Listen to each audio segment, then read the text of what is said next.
오늘은 하나님의 능력이라는 제목을 가지고 하나님의 말씀 함께 나누도록 하겠습니다. 사람은 다 자랑하기를 좋아하죠. 남녀노소 불문하고 누구나 자신을 드러내고 자랑하기를 사람들은 원하고 있어요. 남자들이 모이면 대부분 하는 얘기가 뭐냐면 군대 이야기를 많이 하죠.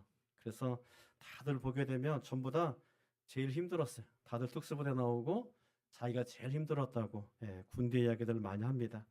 또 어떤 사람은 자신의 학력을 자랑하기도 하고 또 어떤 사람은 자신의 집안을 또 가지고 있는 돈과 능력을 자랑하는 사람들도 있어요. 오늘 이 성경에 고린도 후서를 기록한 이 사도 바울을 보게 되면 사도 바울은 자랑거리가 가장 많았던 사람 중에 한 사람이 바로 이 사도 바울이었습니다.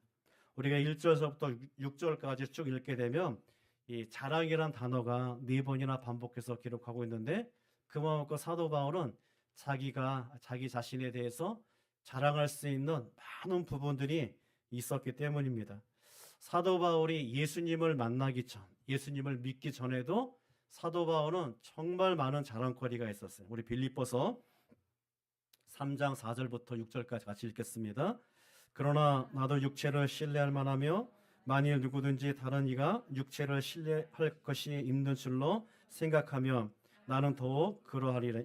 나는 8일 만에 할례를 받고 이스라엘 족속이요 베냐민 지파요 히브리인 중에 히브리인이요 율법으로는 바리새인이요 열심으로는 교회를 박해하고 율법에 의로는 흠이 없는 자라. 자, 사도 바울은 예수를 믿기 전에 그런 많은 자랑거리가 누구보다도 많은 자랑거리가 있었는데 그는 누구보다도 열심히 살았던 그런 사람이었습니다. 거기서 보게 되면 자기를 가리켜서 베냐민 지파다. 여러분 이 베냐민 지파하게 되면 뼈다가 있는 집안을 얘기하는 거죠. 이스라엘의 첫 번째 왕이 누구였냐면 사울 왕이었는데 이 사울 왕이 바로 그 베냐민 지파였어요. 그러니까 사울 왕이 베냐민 지파였으니까 이 바울은 바로 이제 왕족의 후손. 여러분들이 이제 그 성을 이야기할 때 나는 전주시다, 그죠? 김해김씨다 하면서 나는 옛날에 왕족이었어, 뭐 귀족이었어 이렇게 얘기하는데 사도 바울이 바로 뼈대에 있는 그런 집안이었다는 것이죠. 그리고 뿐만 아니라 그는 히브리인 중에 히브리인이요. 바울은 히브리인 부모에 의해서 태어났고 히브리식 교육을 누구보다도 철저하게 받았던 그런 사람이었습니다. 뿐만 아니라 율법으로는 바리새인이다라고 말하고 있습니다. 바울은 유명한 율법학자 가말리엘 선생님 밑에서 열심히 공부했던 그런 사람이었죠.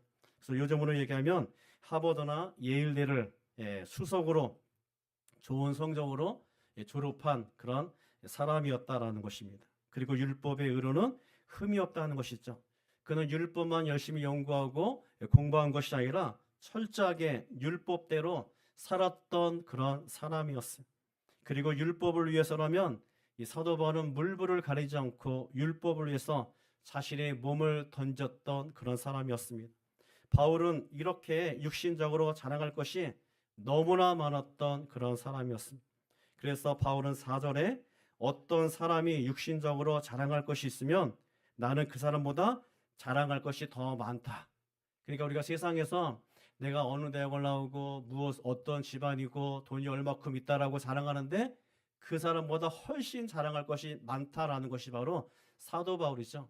사도 바울이 명함 한번 내밀면 어떤 사람도 그 앞에서 정말 명함을 내밀 수 없을 정도로 사도 바울은 자랑거리가 많았었는데 거기다가 사도 바울은 뭘 갖고 있었냐면 로마 시민권까지 갖고 있었어요.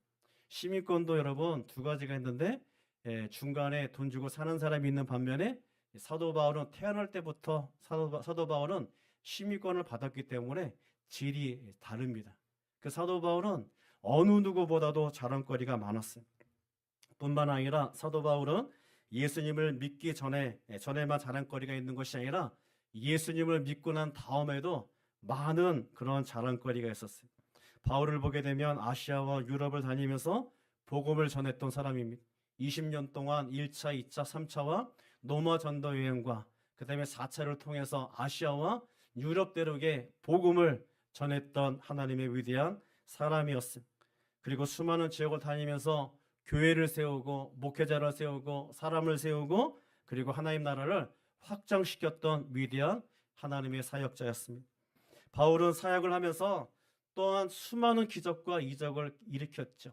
그래서 병든 자를 치유하고 죽은 자를 살려내는 그런 놀라운 일들을 사도 바울이 감당했습니다. 바울은 사역을 하면서 많은 병자뿐만 아니라 많은 기적 있는 일들을 행했는데, 그것뿐만 아니라 우리 1절을 보게 되면 한번 뒤에 한번 넘겨보시기 바랍니다. 1절 같이 한번 읽겠습니다.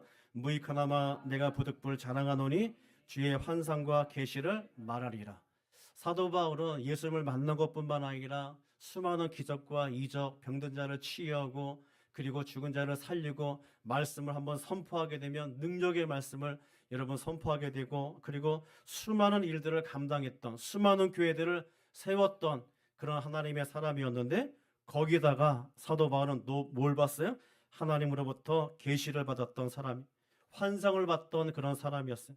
셋째 하늘에 이끌려갔던 위대한 하나님의 사람이었습니다. 여러분 그런 간증 많이 들었죠. 내가 본 천국 해서 천국에 갔다 오신 분들이 천국에 대해서 간증하신 분들이 많이 있는데, 사도 바울은 질적으로 다른 그런 천국을 보고 왔던 그런 사람이었어요. 하나님 보좌에 가까이 있었던 그런 천국을, 위대한 하나님의 사람이었던 것이 분명합니다. 여러분, 자랑이라는 것은 남들보다 더 나은 것이 있을 때, 더 많은 것을 가지고 있을 때 사람들은 자랑하게 됩니다. 바울은 누구와도 비교할 수 없을 정도로 자랑거리가 많았던 그런 사람이었습니다. 남자들이 군대 썰을 풀면 밤새도록 이야기할 수 있는 것처럼, 사도 바울은 본인이 전도 여행을 했던 것을 이야기하면 몇 달이고 이야기를 해도 다 못할 정도로 사도 바울은 많은 자랑거리가 있었던 그런 사람이었습니다. 그런데 사도 바울은 사람들이 부러워할 정도로 자랑거리가 너무나 많은 사람인데, 그런데 그러한 자랑들을 더 이상 하지 않겠다라고 말씀하고 있어요. 우리는 이런 자랑거리면 정말 다른 사람에게 가서 또 다른 사람에게 가서 하고 싶을 텐데, 사도 바울은 그런 자랑거리를 하지 않겠다는 거예요. 그만두겠다는 거예요. 그러면서 사도 바울은 5절에 보게 되면 이해할 수 없는 자랑거리가 되지 않는 그런 자랑을 하겠다라고 말씀하고 있어요. 같이 한번 읽겠습니다. 내가 이런 사람을 위하여 자랑하겠으나 나를 위하여는 약한 것들 외에 자랑하지 아니하리라. 자랑거리를 자랑해야 되는데 사도 바울은 어떤 것을 자랑한다고요? 나의 약한 것을 사도 바울은 자랑하겠다라고 말씀하고 있어요. 여러분 이런 것들이 자랑거리가 되겠습니까? 제가 키가 1m 80이 조금 안 되는데, 여러분 제 키를 자랑하게 되면 다 웃을 거 아니. 배가 나온 것을 여러분 자랑할 수 있는 사람이 있을까요? 자신의 얼굴에 조금 찝은 거, 여러분 눈썹 뒤집어진 거, 그런 것들을 자랑할 수 있나요? 아니잖아요. 그죠? 사람들은 자기의 약점에 대해서는 자랑하지 않습니다. 사람은요, 자기의 강점에 대해서, 자기 어떤 그 좋은 점의 장점에 대해서 사람들은 드러내기를 원하고, 또 사람들은 자랑하기를 원한다는 것이죠. 자신의 약점에 대해서 드러내거나 드러내는 것이 아니라 감추고 싶은 것인데, 오늘 사도 바울은 그 감추고 싶은 그런 약점들을 사도 바울은 내가 자랑하겠다라고 말씀하고 있습니다. 대부분 사람들은 자신의 강점이나 장점, 자신이 잘하고 있는 것들을 자랑하잖아요. 바보가 아닌 이상은 자신의 약점을 자랑하는 사람은 없다라는 것입니다. 그런데 사도 바울은 자신의 약점을 자랑하겠다라고 말씀하고 있어요. 왜 바울은 자신의 장점과 강점을 자랑하지 않고 자신의 약점을 왜 자랑하겠다라고 말씀할까요? 우리 9절 한번 같이 한번 읽겠습니다. 나에게 이르시기를 내 은혜가 내게 족하도다.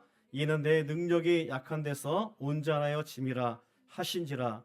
그러므로 도리어 크게 기뻐함으로 나의 여러 약한 것들에 대하여 자랑하리니 이는 그리스도의 능력이 내게 머물게 하려 함이라. 자, 사도 바울이 왜 자신의 그 약한 것들을 자랑한다고요? 바울은 그리스도의 능력을 알았기 때문이에요. 바울이 하나님의 능력을 아는 순간 자신의 능력, 자신의 자랑, 그것이 아무것도 아니라는 것을 깨닫게 됩니다. 어떤 사람이 돈이 많은데, 그런데 여러분 그 돈 가지고 여러분 일론 머스크 앞에 가게 되면 자랑거리가 되겠습니까? 안 되죠. 제 키 가지고 제가 제 아들보다 하원이보다 제가 키가 크다 하면서 막 자랑하는데, 농구 선수 앞에 가서 제가 제 키를 자랑하겠습니까? 할 수가 없는 것이죠. 여러분 아무리 돈이 많아도 우리는 아무리 많은 것을 가져도 나보다 더 많은 사람 앞에서는 우리가 자랑할 수 없다라는 것이죠. 한국의 전라남도에 가게 되면 세 가지를 자랑하지 말라고 하잖아요. 그 순천에 가면 인물 자랑하지 말라고. 순천에 가면은 잘생긴 사람이 그렇게 많다고 합니다. 근데 제 친구 목사님 중에 한 분이 순천 사람인데 아니더라고요. 물론 그 중에 한 명도 그런 사람이 있을 수도 있는데 순천에 가면 정말 잘생긴 사람 많고요. 또 여수에 가면 뭐 자랑하지 말라고요? 돈 자랑하지 말라고. 여수에는 정말 돈이 많은 사람들이 많은가 봐요. 그리고 벌교에 가면 거기 다 비슷한 그 동네인데 벌교에 가면 주먹 자랑하지 말라고. 거기에는 힘센 사람들이 많기 때문에 그런 곳에 가서는 인물이라든가 그 다음에 이제 돈이라든가 주먹을 자랑하지 말라, 힘 자랑하지 말라라고 이야기합니다. 우리가 자랑하지 말아야 하는 그 이유는 우리가 자랑하는 것이 그리스도 안에서 아무것도 아니기 때문에 하나님 앞에서 우리는 자랑할 것이 아무것도 없기 때문인 줄 믿습니다. 사도 바울은 자랑할 것이 정말 많은데 우리가 봐도 정말 위대한 일들도 많이 했고 제가 봤을 때도 자랑거리가 많은데 사도 바울이 하나님을 보는 순간, 하나님의 능력을 보는 순간 자신의 것이, 자신의 자랑거리가 아무것도 아니었다라는 것을 사도 바울이 알게 되었습니다. 우리는 하나님의 능력을 아는 순간 내가 가진 것과 나의 능력과 나의 경험이 모든 것이 아무것도 아니라는 것을 우리는 알게 되는 줄 믿습니다. 그래서 사도 바울은 자신의 자랑을 그만두겠다라고 말씀하고 있습니다. 하나님의 능력을 아는 순간 자신의 자랑이 너무나도 초라하고 너무나도 무의미하다라는 겁니다. 사도 바울도 다메섹 도상에서 주님을 만나기 전에는 자신의 능력을 자랑했던 그런 사람이었습니다. 하나님을 모르면 우리는 자신을 자랑하게 돼 있습니다. 우리가 하나님을 알면 할수록 우리는 겸손하게 되고 하나님을 알면 할수록 우리는 우리의 자랑이 줄게 된다는 것입니다. 우리가 자랑을 많이 하게 되면 자신을 많이 드러내게 되면 그것은 믿음이 없는 사람이, 믿음이 있는 사람은 하나님을 아는 사람은 더 이상 자신의 자랑을 자랑하지 않는다라는 것이죠. 그런데 바울은 왜 자신의 약한 것을 자랑할까? 그래도 자신의 장점이 있으면 장점을 좀 드러내야 되는데 왜 자신의 약점을 자랑할까? 9절에 계속해서 보게 되면 나의 여러 약한 것들에 대해서 자랑한다라고 사도 바울이 얘기하고 있죠. 자신의 약한 것들을 우리는 감추고 숨기고 싶은데 사도 바울이 연약함을 자랑하는 그 이유는 바로 9절 하반절에 그리스도의 능력이 내게 머물게 하려 함이라. 여러분 우리가 자신을 낮출 때마다 자신이 겸손해질 때마다 하나님의 능력이 우리에게서 강하게 역사하는 줄 믿습니다. 우리가 교만해지면 성경에 보게 되면 하나님께서는 교만한 자를 물리치신다 그랬죠. 하나님께서는 교만한 자와 함께하지 않았습니다. 그래서 나의 연약함과 부족함과 무능함을 내가 주님 앞에 고백할 때 하나님의 능력이, 그리스도의 능력이 우리 가운데 역사하여 주는 줄 믿습니다. 하나님의 능력이 우리에게 그때 임하게 되는 거예요. 사람은 언제 하나님을 의지하게 됩니까? 자신이 연약할 때 하나님을 의지하게 되죠. 자신의 힘으로 해결할 수 없는 불가능한 그런 일들을 만날 때 사람들은 하나님의 능력을 의지하게 되고 그때 하나님의 능력을 경험하게 될 줄 믿습니다. 여러분 이것을 누가 참 잘했냐면 다윗이 참 잘했습니다. 여러분 시편을 보게 되면 150편 중에서 70여 편이 다윗이 기록했는데 다윗은요 참 기가 막힌 사람이에요. 그는 자기 자신에 대해서 뭐라고 고백하냐면 하나님 앞에서 나는 가난하고 궁핍한 사람입니다. 여러분 다윗이 얼마나 많은 것들을 가졌습니까? 근데 그는 하나님 앞에서 늘 가난하다는 거예요. 늘 궁핍하다는 거예요. 늘 부족하다는 것이 있죠. 자기가 가지고 있는 이 모든 능력과 이 모든 것들이 하나님 앞에서 아무것도 아니다라는 것을 고백하고 있죠. 우리가 아무리 일론 머스크처럼 우리가 부자로 산다 할지라도 우리가 바이든처럼 권력을 갖는다 할지라도 하나님 앞에서 그것이 아무것도 아닌 것을 우리가 고백할 때 하나님께서는 그보다 더 큰 능력으로 하나님께서 우리와 함께하여 주실 줄 믿습니다. 그래서 다윗이 자신의 연약함을 고백할 때마다 하나님께서는 그와 함께하여 주셨고 광야에서도 왕궁에서도 그가 가는 곳마다 하나님께서 형통케 하신 것뿐만 아니라 하나님께서는 다윗을 이기게 하시는 놀라운 축복을 하나님께서 허락해 주신 줄 믿습니다. 그리스도의 능력은 언제 임한다고요? 내가 약하다라고 고백할 때, 나의 연약함을 고백할 때, 내가 아무리 돈을 많이 있어도 하나님, 이 돈 가지고 내가 무엇을 할 수 있겠습니까? 나의 젊음을 가지고 하나님, 내가 무엇을 할 수 있겠습니까? 하나님, 이것을 가지고 내가 할 수 있는 것은 아무것도 없습니다. 하나님이 나와 함께 하지 않으면 나는 아무것도 할 수 없는 무능력한 자입니다 라고 고백할 때, 하나님께서는 그때 우리 가운데 하나님께서 역사하여 주시고 하나님의 놀라운 축복을 부어 주실 줄 믿습니다. 그 목적이 이끄는 삶이라고 쓰신 그 니거렌 목사님 있죠. 그 책이 2천만 부나 팔렸는데 참 대단한 목사입니다. 캘리포니아에서 세들백 교회를 개척해서 지금은 재적 인원이 8만 명이 넘는 아주 대형 교회를 섬기고 있는 그런 니거렌 목사님. 현재 전 세계적으로 가장 성공한 목회자 있고 가장 영향력이 있는 그런 목회자로 우리가 평가하고 있습니다. 전혀 문제가 없어 보이는 그에게도 남들이 알지 못하는 큰 고통을 겪고 있다는 사실을 많은 사람들이 알지 못하고 있어요. 그에게는 누구에게나 숨기고 싶은 비밀이 하나 있었습니다. 그는 태어날 때부터 뇌기능 이상 증상으로 가지고 태어났는데요. 어릴 적부터 그에게는 간질 증세가 있었고 자주 기절을 했다고 합니다. 그래서 니거렌 목사가 가장 힘들어했던 것은 뭐냐면 그가 설교하다가 졸도할까 봐. 그래서 그가 가장 목회하면서 가장 힘들었어요. 그래서 니거렌 목사가 졸도할 경우에 대비해서 그 부목사님을 대비시켜 놓고요. 만약에 니거렌 목사님이 설교하다가 졸도하게 되면 다른 목사님을 대신 강단에 올라가서 예배를 인도하고 설교하는 그런 시스템을 만들어 놨습니다. 니거렌 목사님은 아드레날린이 제대로 분비되지 않아서 종종 이 설교 전에 아드레날린 주사를 맞기도 하고 그리고 이제 올라가서 설교를 했어요. 니거렌 목사님이 사도 바울처럼 여러 번 이 질병을 고쳐달라고 그가 기도했습니다. 하나님, 더 이상 제가 이제 설교를 못하겠습니다. 이번이 마지막입니다. 하나님, 나의 질병을 하나님 치유하여 주옵소서. 25년 동안 니거렌 목사님께서 간절히 자기의 질병을 치유해달라고 기도했습니다. 니거렌 목사님이 이제 더 이상 설교를 못하겠습니다 하면서 이런 기도를 하고 올라가서 설교를 하고 내려오면 이상하게도 교회가 부흥되는 거예요. 그럴 때마다 하나님께서는 그 교회를 사람들로 채워주셨고 하나님의 놀라운 기적과 역사가 일어나게 하셨습니다. 교회가 부흥되니까 주일날 한 번 하던 설교를 이제는 주일날 4번 하게 되죠. 한 번 하는 것도 벅찼잖아요. 한 번 하다가 쓰러지면 어떡합니까? 그런데 4번 하게 되면 더 많이 쓰러질 확률이 높잖아요. 얼마나 힘들었겠어요. 목사님이 죽을 것 같았고 쓰러질 것 같았는데 놀랍게도 지금까지 한 번도 목사님이 설교하면서 쓰러지지 않고 중단하고 내려온 적이 한 번도 없었다고 합니다. 이제는 이 질병 문제로 인하여 더 이상 기도하지 않고 있어요.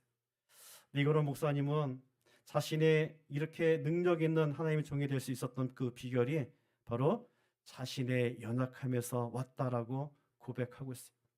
여러분, 얼마나 힘들었겠습니까? 자기가 강단에 서서 언제 쓰러질지 모르는데 얼마나 많은 기도를 했겠어요. 설교를 하면서도, 설교 전에도, 설교 후에도 수시로 그 목사님은 하나님을 의지하고 하나님을 바라볼 수밖에 없는 그런 자신의 연약함을 드러내며 주님 앞에 기도했던 그런 사람이었습니다. 여러분, 하나님의 능력은 내가 연약하다고 고백할 때 하나님께서 강하게 하나님께서 역사하여 주실 줄 믿습니다.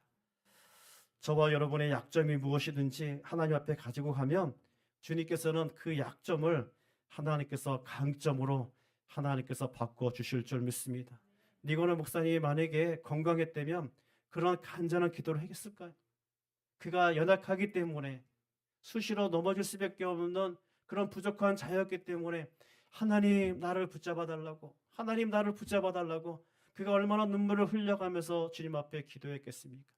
자신의 연약함으로 인하여 그가 주님 앞에 간절히 기도할 때 하나님께서는 그를 붙잡아 주신 줄 믿습니다. 여러분, 우리는 우리가 가진 약점보다 우리 안에 계시는 그리스도의 능력이 더 강하고 위대한 줄 믿습니다. 그래서 우리의 약점으로 인해서 좌절하지 맙시다. 우리의 약점으로 인해서 절망하지 맙시다. 어떤 분은 돈이 없어서, 건강하지 못해서, 가진 것이 없어서, 배운 것이 없어서, 미래가 불확실해서 수많은 약점 때문에 여러분 우리가 좌절하거나 절망하는데, 여러분 그것이 오히려 우리에게 축복이 될 수 있다는 거예요. 그것 때문에 간절해질 수 있다는 거예요. 여러분 배부르고 등 따뜻하면 사람은 더 이상 간절한 기도가 나오지가 않아요. 편안하면 여러분 우리가 더 이상 주님 앞에, 하나님 앞에 간절한 기도를 할 수가 없어요. 한다고요? 불가능합니다. 우리 사람은요, 죄성을 가진 인생은요, 우리가 빼앗겼을 때 간절해지는 거예요. 여러분 다윗을 보더라도 그렇고요, 모세도 그렇고, 하나님의 모든 사람들이 자신이 약할 때 하나님 앞에 간절히 기도하는 것을 보게 됩니다. 그래서 하나님이 우리에게서 우리의 모든 것들을 하나씩 빼앗아 가고 우리에게 약점만 남을 때 하나님께서는 그것을 통해서 주님만을 바라보고 주님만을 의지하고 그리스도의 능력이 내게 머물러 달라고 간절히 기도할 때 하나님께서는 그 사람을 위대한 하나님으로 하나님께서 세워주시고 하나님께서 쓰시는 줄 믿습니다. 세상 사람들이 우리의 약점을 가지고 비난할 수도 있어요. 손가락질할 수도 있습니다. 그때마다 그 사람들의 지적하는 것을 인정하십시오. 그렇습니다. 하나님, 저들이 지적하는 것이 맞습니다. 저들이 손가락질하는 것, 욕하는 것이 하나님, 제가 들을 만한 연약한 자입니다. 그러나 하나님, 나를 불쌍히 여겨달라고, 그리스도의 능력이 내게 머물게 해달라고, 하나님 나를 붙잡아 달라고 간절히 몸부림치며 기도할 때 하나님께서는 그 사람과 함께 하시고 그 사람을 붙잡아 주실 줄 믿습니다. 그리고 내 안에 있는 그리스도의 능력을 우리가 고백하는, 그리고 그 능력을 자랑하는 하나님의 사람이 될 줄 믿습니다. 하나님은 그리스도의 능력을 고백하는 사람들의 편이 되시는, 강한 자의 편이 되시는 것이 아니라, 장점이 있는 사람들의 편이 되어 주시는 것이 아니라, 약점이 있는 사람들의 편이 되어 주시는 것이 아니라, 약점이 있지만 그럼에도 불구하고 그리스도의 능력을 인정하고 고백하는 그 사람의 편이 하나님께서 되어 주실 줄 믿습니다. 사람은 자신의 능력이 부족하면 철저하게 하나 앞에 매달리게 되는 거예요. 여러분 그동안 신앙생활 해보셨잖아요. 여러분 언제 하나 앞에 간절하게 매달려 보셨나요? 여러분 우리가 정말 돈이 없고 통장에 잔고가 없고, 그리고 여러분 육신의 질구가 무너질 때, 정말 더 이상 우리가 버티기 힘들 때, 그때 간절해지지 않던가요? 바로 하나님께서는 우리의 연약함을 하나님께서 받아주시는 분이신 줄 믿습니다. 사람이 약할 때 하나님은 더 강하게 의지하고 매달릴 수 있기 때문에 니고네 목사님은 남들보다 얼마나 더 많은 기도를 하였을까요? 강단에 오를 때마다 하나님 앞에 더 간절히 기도하지 않았을까요? 오늘도 하나님께서는 저의 약점을 통해서 하나님을 붙잡고 하나님을 의지하고 하나님을 바라보는 하나님의 자녀가 되기를 원하시는 줄 믿습니다. 우리가 연약하고 우리가 부족하고 우리에게 약점이 있는 것이 바로 하나님의 은혜다라는 것을 우리가 고백하면서, 우리가 2024년도 우리가 마무리하면서 2025년도에는 그리스도의 능력을 의지하고 바라보는 우리 모두가 되기를 주의 이름으로 축원합니다. 아멘.